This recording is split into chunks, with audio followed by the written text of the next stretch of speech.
என்னதான் காரில் பைக்லன்னு ட்ராவல் பண்ணாலும் இந்த மாதிரி பஸ்ஸில் ஜன்னல் ஓரமாக உட்காந்து அப்படியே காற்று வாங்கிக்கிட்டே இயற்கையை ரசிச்சுக்கிட்டே ட்ராவல் பண்ணுறதுல ஒரு தனி சுகம்தான் இல்லையா.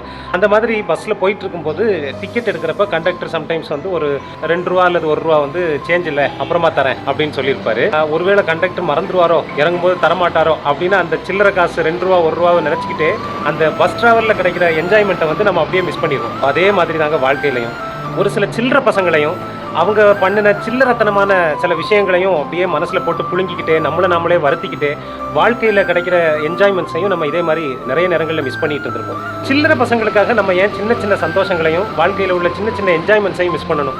நம்மக்கிட்ட நல்லா இருக்கவங்க கிட்ட நாமளும் ரொம்பவே நல்லா இருக்கலாம். ஆனால் நம்மக்கிட்ட நஞ்சிக்கிட்டு போன அந்த சில்லற பசங்களுக்காக நம்ம ஏன் லைஃப்பில் உள்ள என்ஜாய்மெண்ட்ஸை வேஸ்ட் பண்ணணும்? முடிஞ்ச வரைக்கும் நல்ல மாடாக இருப்போம். பட்ட ஒரு சூடே போதும்னு நினைக்கிறேன். அடுத்த சூடுக்கு வாய்ப்பு கொடுக்காம நல்ல மாடாக இருப்போம். கிடைச்ச ஒரு லைஃப்பை திருப்தியாக என்ஜாய் பண்ணுவோம்.